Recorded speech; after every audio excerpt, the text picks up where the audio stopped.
आज की कहानी है प्रभु कृपा होती ज़रूर है। एक गांव में एक औरत अपने बेटे के साथ रहती थी।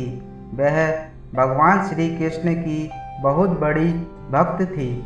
भगवान में श्रद्धा होने के बावजूद और ज़्यादातर काम में व्यस्त रहने के कारण वह प्रभु का ध्यान नहीं कर पाती थी। अलग से पूजा के लिए समय ना निकाल पाने के कारण वह बेचारी काम करते करते ही प्रभु के नाम का जाप करती रहती थी।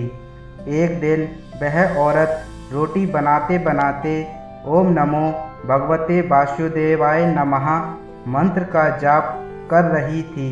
तभी एकाएक बाहर से धड़ाम से जोरों की आवाज़ आई और इसके साथ ही उसने एक दर्दनाक चीख भी सुनी। उसका कलेजा धक से रह गया। जब वह भागकर आंगन में पहुंची तो उसने देखा कि उसका 8 साल का बेटा बेहोश पड़ा था। उसका शरीर खून से लथपथ था।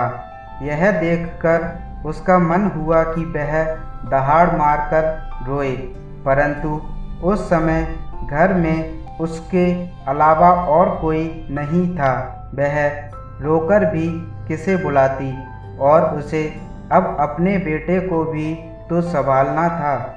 उसने देखा कि उसका बेटा आधा बेहोश की हालत में भी माँ माँ की रट लगाए हुए है।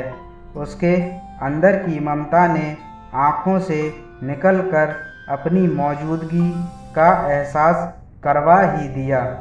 इस सब में वह यह भी भूल गई कि उसने कुछ दिन पहले ही अपेंडिक्स का ऑपरेशन करवाया है। उसमें न जाने कहाँ से इतनी शक्ति आ गई थी कि वह अपने बेटे को गोद में उठाकर पड़ोस के नर्सिंग होम की ओर दौड़ पड़ी। भगवान में श्रद्धा होने के बावजूद भी आज वह रास्ते भर भगवान को जी भर कर कोसती रही और बड़बड़ाती रही कि हे कन्हैया, मैंने तुम्हारा क्या बिगाड़ा था जो मेरे ही बच्चे के साथ ऐसा हुआ। किसी तरह वह नर्सिंग होम पहुंची। डॉक्टर साहब मिल गए और समय पर इलाज होने पर उसका बेटा बिल्कुल ठीक हो गया। चोटें ज़्यादा गहरी नहीं थीं, सिर्फ ऊपरी थी, तो बहुत खास परेशानी नहीं हुई।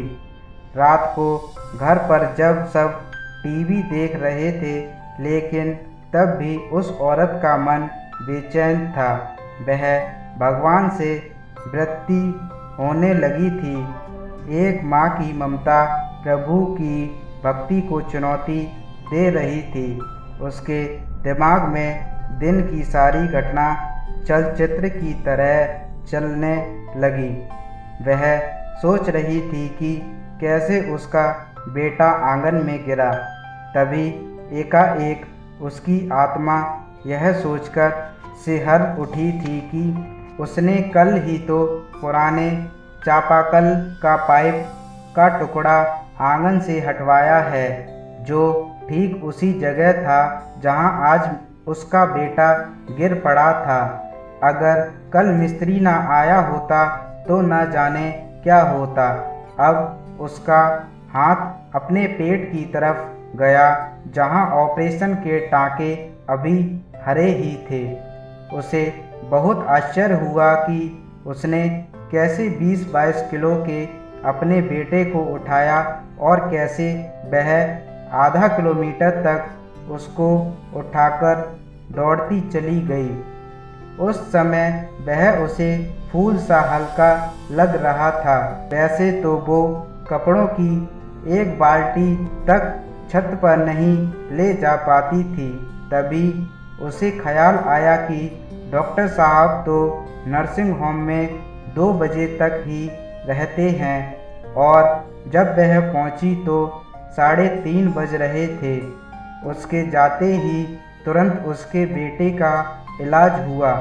अब उसे लग रहा था कि जैसे किसी शक्ति ने डॉक्टर साहब को तब तक रोक रखा था, जैसे विचार मन में आते ही उसका सिर प्रभु चरणों में श्रद्धा से झुक गया। अब वो सारा खेल समझ चुकी थी। उसने मन ही मन प्रभु से अपने शब्दों के लिए क्षमा मांगी।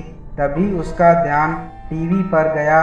यहाँ यह प्रवचन हो रहा था कि प्रभु कहते हैं, मैं तुम्हारे आने वाले संकट को रोक तो नहीं सकता, लेकिन तुम्हें इतनी शक्ति दे सकता हूँ कि तुम आसानी से उस संकट के पार पा सको। मैं तुम्हारी राह आसान कर सकता हूँ, बस तुम श्रद्धा के साथ धर्म के मार्ग पर चलते रहो। यह सुनकर उस औरत ने घर के मंदिर में झांक कर देखा तो उसे ऐसा महसूस हुआ जैसे कन्हैया मुस्कुरा रहे हों। उसके बाद उसने यह दृढ़ निश्चय कर लिया कि आज के बाद वह भगवान की श्रद्धा और पूजा में कोई कमी नहीं रखेगी। धन्यवाद दोस्तों। अगर ये कहानी आपको अच्छी लगी हो तो लाइक, कमेंट, शेयर करें और अगर नए हैं तो चैनल को सब्सक्राइब करें।